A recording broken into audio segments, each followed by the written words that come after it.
Welcome to USA Global TV and Radio, where our mission is to provide education, entertainment, hope, and inspiration.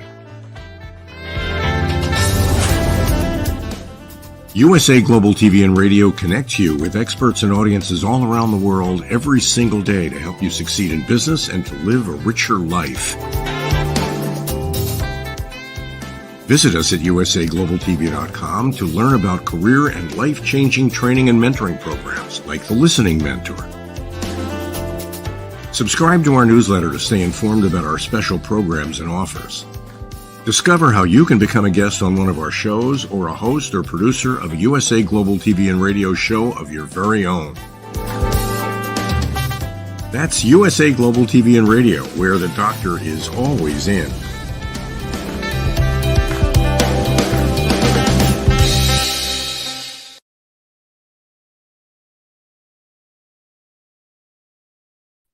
Hello, everyone, and welcome to USA Global TV and Radio. I'm Dr. Jacalyn Kerbeck, and our show today is The Wise Ones.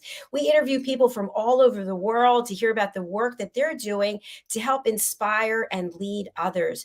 Joining me is the star of our show. If you happen to see him earlier today on the corner bookstore, he has a brand new book out about the causes of Alzheimer's. He's a huge part of our platform here, and he's been so supportive, such a great friend, coach, and mentor to me. Let's welcome Mr. red.olaughlin, and then we'll bring out our special guest. Hi there. Howdy. Thank you, Dr. Jacalyn. Always a pleasure to be here with you. It's great to see you. I was panicking a little bit because StreamYard kicked me out right as the intro was running and I wasn't here anymore. So I was glad to see I got back in on time. So Red, you actually are a big part of what we do here on our platform. And I'd like to know, with the fact that you're so busy with so many other things, why is it that you make time to come here and share your knowledge, your expertise, and your wisdom? The primary reason is that there's so many things going on in our world, and if we want to enjoy them, we have to have good health. We could have a lot of money, we could have a lot of time, but if the health is not there to support what we want to do, you can see my face right now. I'm going through a topical chemo. It's a preventive thing. Anywhere that there's a fast-growing cell, potentially cancerous, it's going to cause that cell to die, and when it does, it erupts, and I end up with like a sunburn, or in some cases, even little places with scabs and things like that. So it's a preventive thing, but a lot of us don't do preventive anything with our lives. We may think we do with some things, but there's just so many areas. So what I try to do is, number one, provide awareness. Awareness in things that we don't even think about. We talk about eating, but we don't talk a lot about fasting. Sometimes we don't even talk about sleeping, although that's a super critical thing for us, for our health. The second part of that is education. As we become aware of something, well, let me learn a little bit more about that. Maybe my cousin has Alzheimer's, or they have breast cancer, or they have some other autoimmune disease that, well, I don't even know what that is. Let me just learn a little bit more. And then maybe something happens to somebody in the family. Now you are armed with a little bit more information, of which you can go to your doctor. Hopefully you're seeing your doctor on a regular basis, and you can say, hey doc, what about this? Do you think that'll help? And that provides you from awareness to education to action. And that's the primary reason that I love being on your shows, because we can share this information, delve into areas that, oh, what do you think about this? And try to get that information put out to people. Thank you so much, Red. I appreciate that. And the fact that it's out there forever and that people always have access to it, I think is really significant. As you know, we have a fabulous guest backstage who has already been on our platform on I'm Spiritual, but tell us about Kathy, how you know her, and the work that she does. Kathy and I used to live in the same area here in Houston. And as part of the Nonfiction Authors Association, we'd have monthly meetings, and Kathy would be one of the people to show up. And so I got to know Kathy as she was writing her book on I'll let her explain that, but it's on the Pilgrims, and part of the genealogy that she shares with that Plymouth Rock event.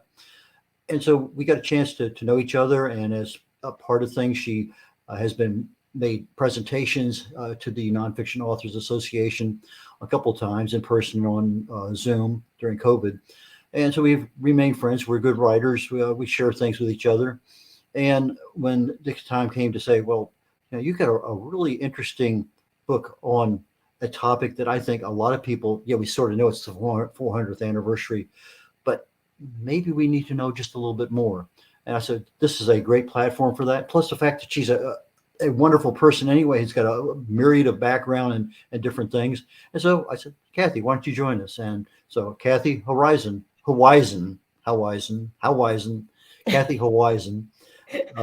And you'll see her name spelled out. You'll understand why I'm having difficulty. But Haueisen. And anyway, Kathy, please join us. Hi, Kathy. Welcome to the show. Hello. I'm glad to be here, and I'm chuckling because no matter how carefully I try to teach people how to say Haueisen, people continue to trip their tongue over it. So, I am never offended. I had an uncle who suggested we put an O in front of it, like O'Loughlin, and then we'd have all of the vowels. I once kept a list of how many different misspellings of it we got in the mail, but I gave that up after a while. And Kathy, you go by Kathy, but professionally it's Kathryn. You're an Yes. author, a pastor, and a speaker, and you really are focused, I believe, on good people doing great things. Can you tell us more about that? I try to be an optimist. There are a lot of things in the world to be upset about, but being upset and anxious and worried isn't really helping anyone. And then we just have one more anxious, upset person who needs some kind of assistance. So I prefer to focus on the many, many, many people who are just going about living their lives, cleaning up their own messes, taking care of where they live, being kind to people, saying thank you and please. And many of them are making significant contributions to society, but they aren't famous people. They don't have name recognition, and they're not really striving for name recognition. They're just trying to be out there in the world doing something useful with themselves. So I try to find those people and write about them and lift them up and let other people know about them as well. That's absolutely beautiful. I just have a follow-up question, which is when I was in corporate and when I first started this particular job, I met with one of the senior executives and he said, "How would you describe yourself?" And I said, "I'm an optimist." And he said, "Well, that's too bad because we're looking for a realist." And I ended up getting the job. But what's wrong with being an optimist? I'm an optimist. You're an optimist. Is that a problem for some people? Well, I don't want to be trite about it, but there's a lot of wisdom in is the glass half full or half empty? And then of course there's all the spin-offs about it, about, make the glass bigger or whatever. But I just think there is a lot of mental health and maybe even physiological health in trying to see the good in any situation. Roger Leslie, a mutual friend of Red and myself, posted something this week about how he was sitting in a car shop waiting for his oil change or something like that. And the person who came in after him was being taken care of first and needed more than just a simple oil change. And so he was waiting and waiting and waiting and starting to feel more and more agitated about it. And then he just took a deep breath and he thought, wait a minute, I have the time to be here. I have a car that needs attention. I have the money to put the gas in the car to get here. Why am I letting this get to me? And instead, why don't I use this as an extra opportunity I didn't think I was going to get today to just, observe people and watch how the world is unfolding and maybe pick up a new idea for a new article or book or something. And he could feel his physical health calming down and feeling better. So I think the opposites of the world are onto something, which is different than denial. I don't think denial is healthy, but stewing and fretting and going over bad news over and over again, if there's nothing we can do to change it, it just really isn't helping. I love that. It's about reframing it, I think. And how can we look at this from a different perspective? One of my many career things was I was a camp director, and I worked with a lot of young adults and campers, and some of them had some really traumatic things happen in their lives. And I used to coach them to say, you can't change what happened. You will get beyond it, but you can reframe it so that this is a part of your life story and not the main point of your life story. You've got control over that part of it. You can't change what happened to you, but you can change how you're going to process it and what story you're going to tell about it going forward. So true. Absolutely. Red? Self-talk. Sometimes we don't say it out loud, but when we start saying it out loud, it just kind of amplifies whatever, good or bad. People ask me, how am I? I said, excellent as always. And I say that all the time. I don't even think of it. It just comes out. But on those 1 or 2 days, every so often, a year or two, I'm not excellent as always. I comes out excellent as well. I can actually physically feel a change in me within about 10 seconds. Things change. And so if I'm constantly saying, oh, before I used to say excellent as always, I used to say somewhat reasonable. That was my standard answer for years. But when I say excellent as always, I feel better. I pass it on to other people. It not necessarily infectious, but it's one of those things that we actually feel better when we think and when we say things out loud that are positive, optimistic. The brain is a much more powerful tool than we give credit for, I think. We can think ourselves into feeling much better. I mean, the circumstances don't change, but what we're thinking about them can, and that does help. It does kind of reduce the pain. It does open up possibilities of thinking of maybe different ways of addressing whatever the challenge is. Yeah, I mean, so I'm now living in a 55 plus senior apartment complex. It's all independent living, but it's a village concept, and they really want us to come out of our apartments and get to know one another. They plan activities for us. We have ways of getting to know each other. And the vast majority of everyone that I've met here so far have been really upbeat, positive, glad to be here kinds of people.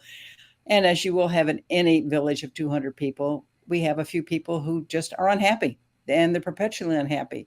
And people are steering clear of them because they don't want to encounter that unhappiness. So it's a sad way to live. It's very sad that some people choose that because you have other options.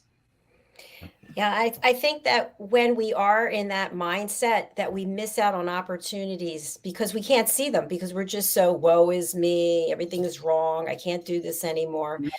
So a question I have for the two of you, because we're on the wise ones. So we have people all over the world who are maybe in a war zone, maybe they're homeless, maybe they don't have any water, and they're thinking, oh, easy for you to say that where you are.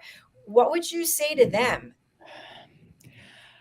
I would say that I wish that everyone had everything that they needed for basic health and happiness in life. I grieve that they don't, but I know from firsthand experience that there are people who do care, that are doing what they can do to make the situation better, that are reaching out. And please just don't despair. I mean, I know how rough things are in some parts of the world. I follow the news. I have a young friend that actually worked for me when I was a camp director. Now he's a pastor, and he has launched a nonprofit called Acts of Wisdom because he went on some kind of an international trip to a part of the world where people were really struggling, and it really tugged at his heartstrings. So he came home and thought about it and started this Acts of Wisdom to get school books into the hands of children who did not have any school books, because he thought education is a big part of helping people get out of traps of poverty. And that started out with him and a good idea and a few friends who wanted to encourage him and support him. And that started 10 years ago. And now he and a board of directors are raising $250,000 to build an orphanage for children whose parents have died or whatever happened, they're orphans. So seeds get planted, seeds grow, seeds take off. There are people who are wanting to help you. I don't have the answer to how to reach out to all those people right now, but I know whatever community anybody's living in, there are people who care. Absolutely. I agree with that. And I also think this is how I live my life, that unless it's the IRS or death, it's temporary. This situation is not, it's temporary, right? Well, I was very fond of my mother's mother. She was one of my main mentors growing up in my young life. And one of her favorite phrases was, "This too shall pass." And then some of the more sarcastic people in the family added, it may be like a kidney stone, but it will pass. So you might be kicking and screaming along the way, but things that happen to us, some people say, well, it's life. Whatever it is, it is. It's, things, and it's the stresses. But when I come back and I think about it, as Dr. Jacalyn asked a question a minute ago, first thing that kind of entered my mind was Viktor Frankl coming out of the Yes. concentration camps. And, Yes.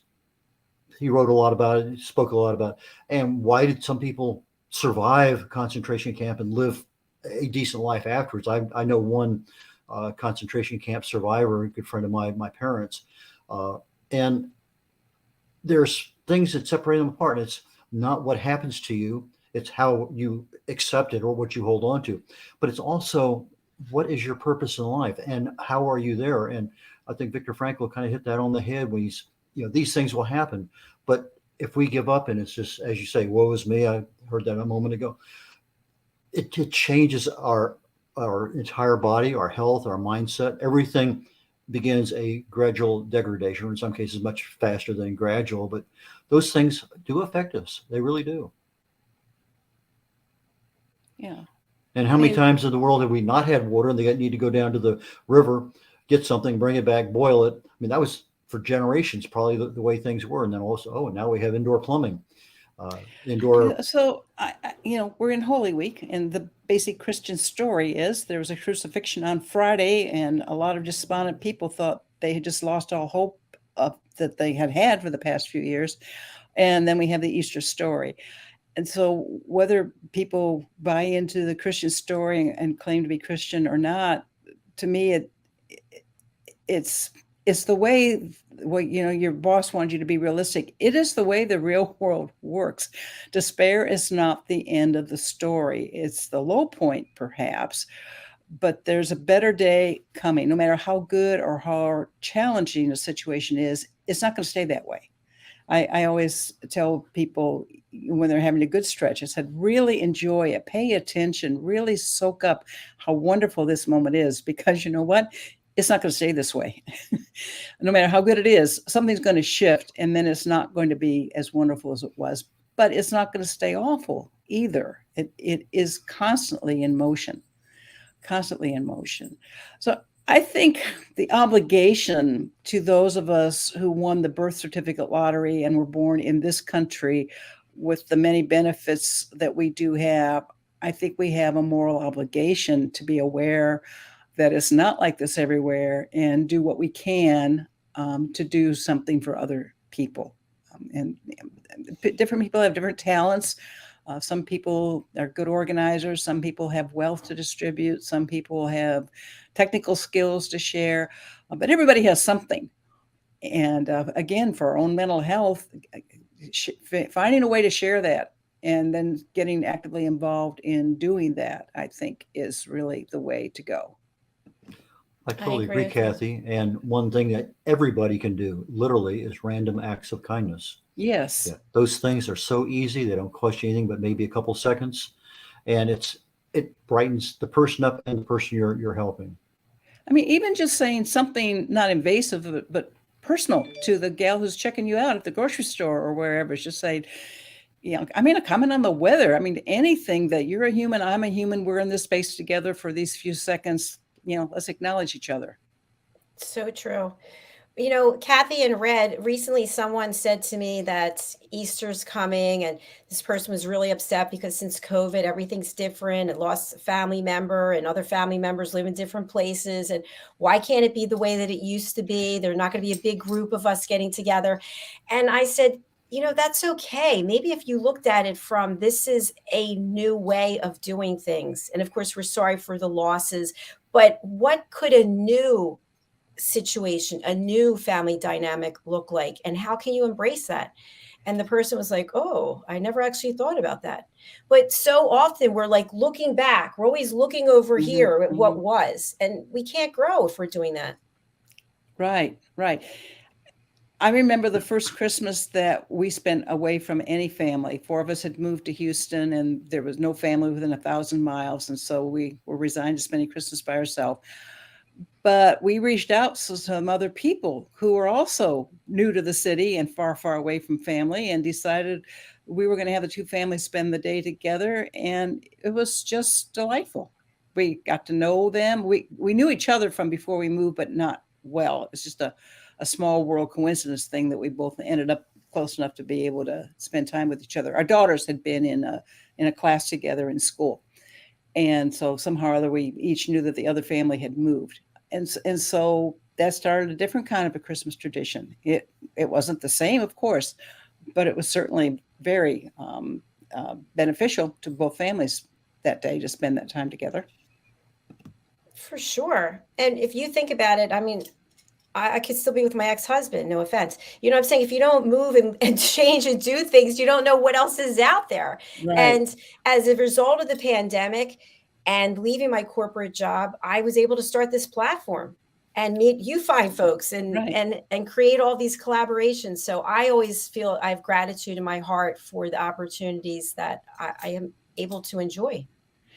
I think so many of the wonderful opportunities in life are just on the other side of the door. And it takes a fair amount of courage to put your hand on that doorknob and turn it and then peek through that door, because you don't know what's there. And the unknown can often be very frightening. But that's where the new opportunity is. You just got to open the door and step over the threshold and see what's out there. Yes. And I'd like to go back to what Red was saying in the beginning about your work and your book. We have your website pulled up, which I'd like to go through. What would you like people to know about you as an author? Well, I'm kind of like Roger Leslie. I write about whatever catches my attention at the moment. So I've written about moving and the challenges of making a cross-country move. I've written about disaster response because at the time I lived in the part of the world that was experiencing the hurricanes of Katrina and Rita back in the mid 2000s. I wrote a book about recovering from the loss of a spouse. That was my first novel. So I fictionalized my own experience of a divorce after 33 years. But my most recent two books have been about the Mayflower story. I am descended from people on the Mayflower. My mother was a reference librarian. She spent many years doing the tedious research before internet to do the documentation to make those connections for us. And so I grew up knowing that, but I didn't pay much attention to it. Then one of my daughters married into a large Latino Native American heritage family in Houston. And I began to wonder what the Thanksgiving story was like from their perspective. So I started reading about it and talking to people, and I learned very quickly that the sanitized version we have been teaching our grade school children is the tip of the iceberg of the whole story. And the whole story is absolutely amazing and fantastic. And so I wrote one book called Mayflower Chronicles that includes the perspective of the Native American people who were there in New England when the Mayflower arrived. And now I've just published another book through the perspective of Mary Brewster. She was one of only 4 women who survived that voyage and was still alive a year later. There were, depending on whose research you use, there were either 18 or 19 women on the ship, adult women, and a year later, only 4 of them were living. And so I wrote a fictional biography of one of those women and all the sacrifices that they had to make to go along with them. It was the men who said, I've got this great idea. Why don't we go establish a colony in the New World? And the women had basically no choices. Some stayed behind and hoped that they might either rejoin with their husbands, or their husbands would come back to Europe, or they went, whether they wanted to or not. So when I do presentations on that story, what I want people to remember from that is just this one simple sentence. First, there was a treaty. The Native Americans were watching the English settlers and, in awe, because they showed up with women and children, and they were planting a garden and they were building shelters. And so the leader, the grand leader of the Native American people,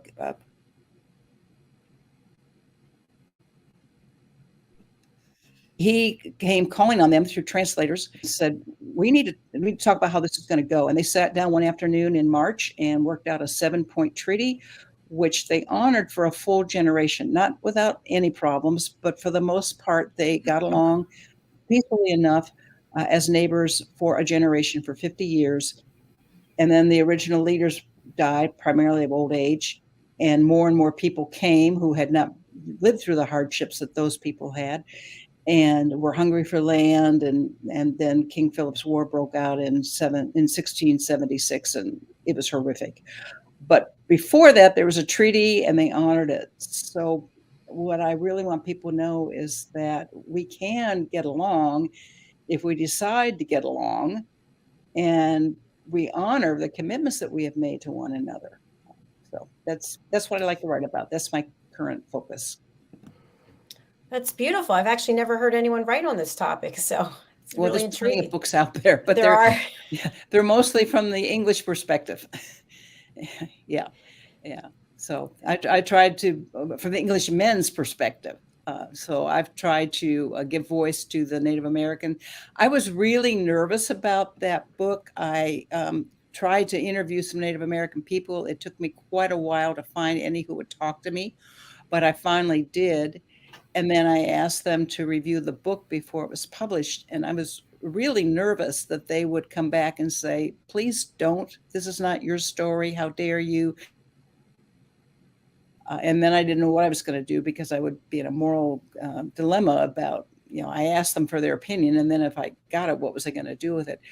But much to my great relief, they not only didn't do that, they said thank you and agreed to write the foreword to the book. And so actually the high point of that whole adventure for me was getting to meet the descendants of the leader who negotiated the treaty and have them write the foreword to the book. And the book came out in 2020, which was the 400th anniversary of the Mayflower, and of course the height of the COVID thing. So all of the plans that we had made to promote the book had to get canceled because of COVID. But nonetheless, it was worth it to me to get to meet those people and have their stamp of approval. We can definitely pull up your website. Would you like for us to share that with our audience? Sure. Okay, fabulous.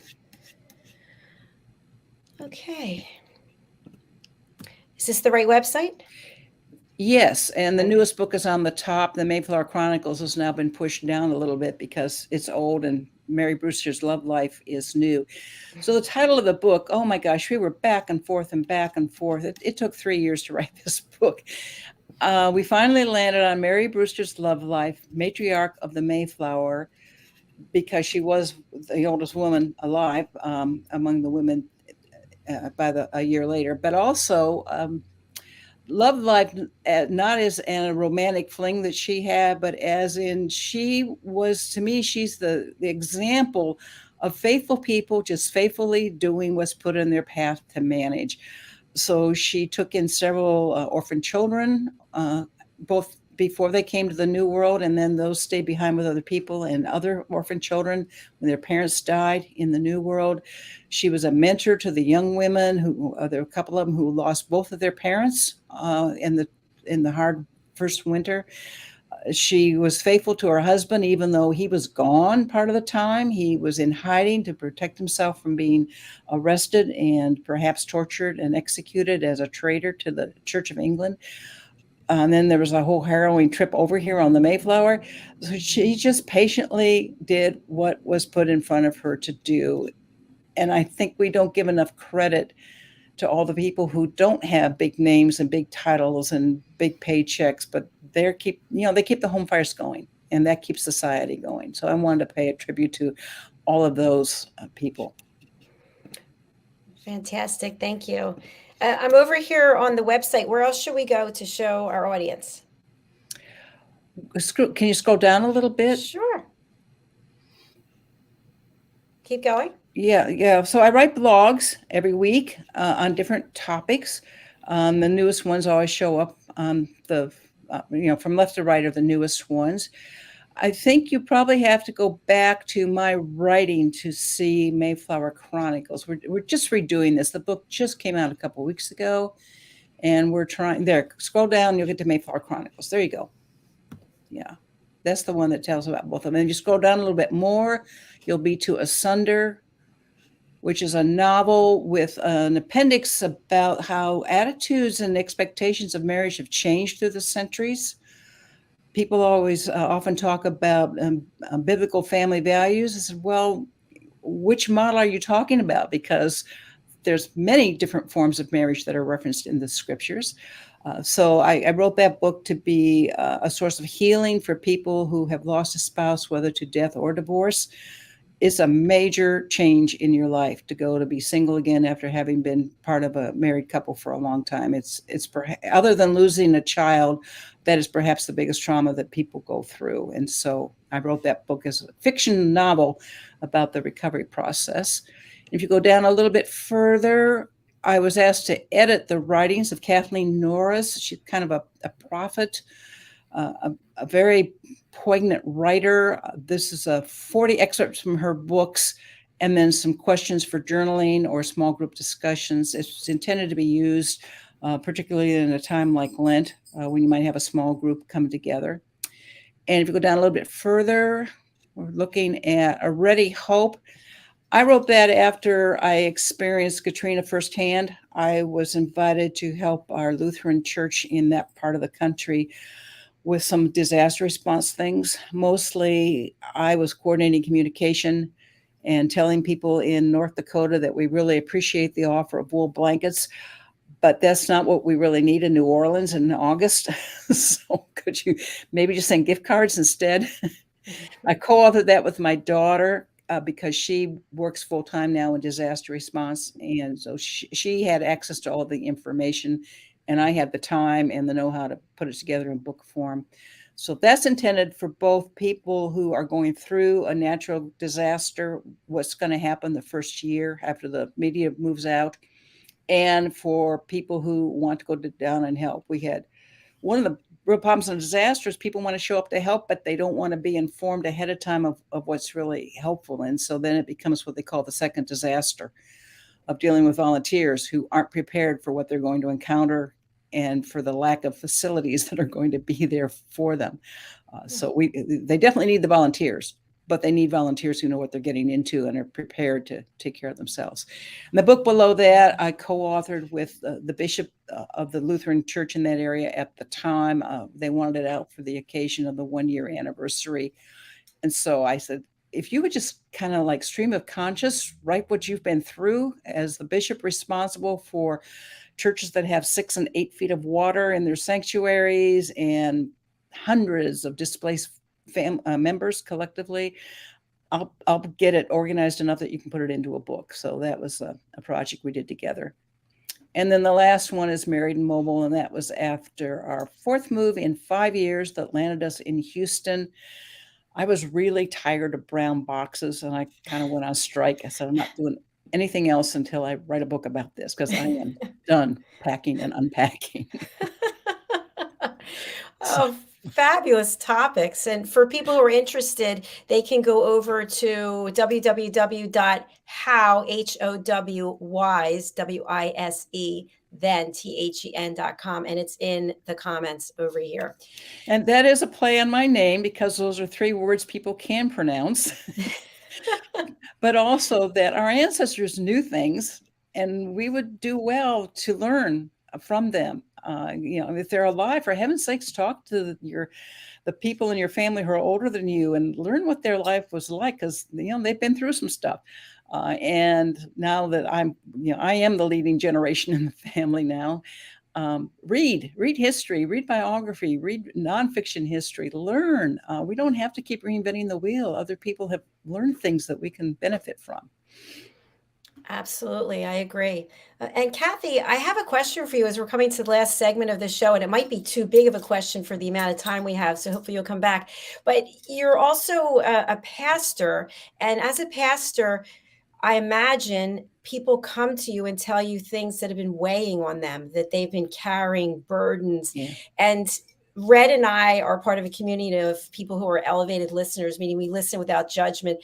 In the role as a pastor, is it challenging to hear day after day, story after story of sins that people have committed and things that they're not proud of, and to not judge them and to be able to see them afterwards and still say, hey, we're friends, or that's okay, come and see me again.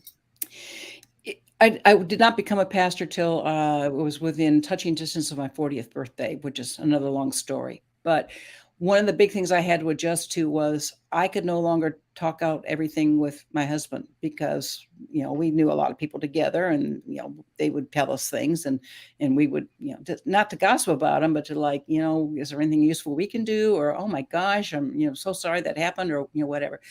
Then, when you're a pastor, you've got the whole confidentiality thing. And yeah, that was very hard to have to keep that to myself. You have to really pay attention to self-care. You have to really take a time out. I had to physically walk away sometimes to a park. I'm sitting here now looking outside at trees and grass and geese on a pond, and a beautiful situation here. You have to intentionally kind of mentally close the door on that and walk away, and remember that that's one person's story out of millions and billions of people who have ever lived. And if there's something I can do about it, I do. If there's nothing I can do about it, then beyond pray, which is doing something about it, then that's what I have to do. Sometimes I have to ask, do you mind if I share this with so-and-so, because they may know a resource that can really help you. If it's a life-threatening situation, then we are morally obligated to do something with that information. I think Lutherans may have a little bit different take on that than the Catholic confidentiality thing, particularly if you're dealing with a minor. Like, it's not really funny, but it's typical, I think, of adolescence. I had a gal in my youth group who was hiding a friend from school in her closet in her bedroom at her home, because he'd been kicked out of his home, and she had a soft heart, and so she was taking him in, but her parents didn't know. And so I had to sit her down and say, I applaud what you're trying to do for your friend, and good for you for having a tender heart, but you can't do this. You're putting your parents in a very difficult position, and you're only not helping your friend. He's going to need more in life than your closet. So we have to tell an adult about this. We can do this together. You can tell your parents yourself. You can bless me to tell your parents, but we can't hide our kid in your closet in your bedroom. That's just not a good solution to the problem you're trying to solve. So yes, to answer short answer to your question, yes, it's hard. Thanks for the transparency there. I appreciate it. And I'm wondering, a couple things that you said got me to thinking that we do this so many times in life. Please don't tell anyone. Okay, I won't tell anyone. Hey, don't tell anyone, but she told me that I told you that. So when someone says, I want to tell you something, please don't tell anyone, what would you advise in that situation if the person's not a pastor? I would stop the conversation right there and say, I'm not that reliable. If this is really confidential, you probably need to talk to a professional, because I might not mean to, but I'm probably going to slip up and forget and say something. So maybe you don't want to tell me. The other question, if it's about gossip about a third party, that I was taught in some workshop, is ask, what do you expect me to do with this information? If you just want to unload and get it off your chest, fine, I'm happy to listen to that. If you're expecting me to go do something with or for or about that other person, I'm probably not going to be able to do that. So, but I'll listen to you if you want me to. But, what do you expect me to do with this information? Yeah, that's powerful. I Because like that response. I really do. it's That really separates good. a lot of things real quick up front. Boom. Yeah. Because I think also, if I were to say to Red, I'm going to tell you something, but don't tell Marilyn, that's not fair. It's not fair to put someone in that position. So to Right. have that, well, what do you expect me to do with this information? That's my best friend. Of course, I'm going to tell the person. So don't tell me, so I don't have to not tell her. Right. Yeah. Right. But if it's a surprise party for next weekend, different thing entirely. But if it's something forever, that's that puts a lot of stress and strain on something that it should not be. Yeah. Unless you're professional and that's what you do for a living. Yeah. But that comes with a lot of training, a It lot does. of training. And Mhm. and I'm not active anymore. I'm retired. But when I was still active, we were required to go to workshops periodically. We had to go through a seminary every other year on what they call boundaries training, know how to establish those kinds of boundaries. So yeah, it's not fair to expect just your average person who hasn't had all that training to know how to handle some of those really difficult situations. One of my prejudices in life is if every single person on the planet had at least one or two people that they could really bare their soul to, we would have a lot less violence in the world. We just would. It's so true. Everybody needs someone to listen and so they can feel safe. And Yeah. I have to say, people have confided in me over the years when I leave this planet. I have a lot of secrets that are in a lockdown, but that could explain why my health has been the way it's been. So I don't know, but we have come to the end of our show, and I know there's so much more we'd love to chat with you about, Kathy. So I hope you come back. What can you leave our audience with today, thinking as a wise one, as someone who is leading their life with their heart and interested in helping others? What can you share as we depart today? Be kind to yourself. You're doing the best you can with what you've got to work with. Whether it's good or wonderful right now or horrible, it's going to change. This too shall pass. And there is some good in no matter what the situation is. There is some good there. Open your eyes and ask God to help you find it. It's beautiful. Thank you. Red, how about you? What would you like to share? At this point in time, I think Kathy has hit several nails on the head very, very well. I like the last one she says is, if you have something you want to share with me, what do you expect me to do? That to me is probably a real nugget that I have not heard in a long time. In fact, never heard. And I like that one. That to me is something I can share with other people with regards to how do you handle a situation that somebody comes up. So to me, worth the price of admission today.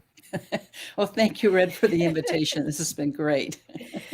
Thank you so much, Red. And I would just leave people with this. I know this is really challenging with everything that's going on in the United States and around the world.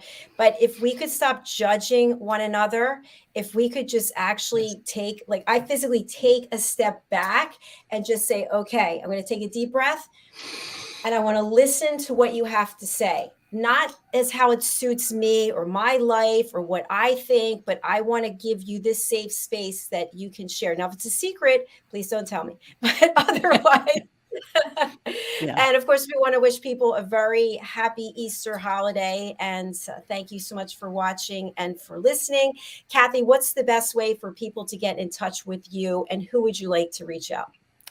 The best way is through my website, howwisethen.com. There's a way to email me through there, and I do respond to emails. It's helpful if you put something in the subject line about, from your website or heard you on this program, but I do check all of my emails. Fantastic. Thank you. And of course, we also want to say happy Passover. I don't know what other holidays. And Ramadan. It's the first Ramadan. That's right. It's the first time in at least a decade that all three major Abrahamic traditions have come together at the same time. That's fantastic. We did a whole show about that with the pet psychic Amina. Red, how can people reach out to you, and who would you like to contact you? The easiest way to reach me is by email or by telephone. My email, red.olaughlin@gmail.com. Red like the color red, R-E-D, O'Laughlin, OLAUGHLIN @gmail, or red.olaughlin.com. That information is on my banner there. That's the two primary ways I prefer. Just give me a call or send me an email. I'm available to help people with their writing, with their putting their book together, with publishing, speaking. There's a number of areas that I can, but basically I'm here to help people in the area of getting their book published, and also in the area of just providing information and awareness about health and wellness. If you have a group that you'd like to have me speak at, Zoom is a very easy way to make that happen.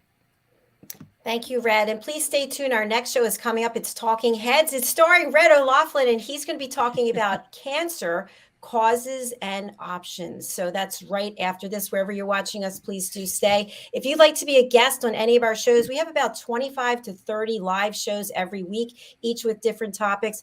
Go to our website, usaglobaltv.com/book your session. All right. Thank you, Kathy. Thank you, Red. Thank you, everyone. Thank you, everybody. Back shortly. Bye-bye. Bye now. Bye-bye.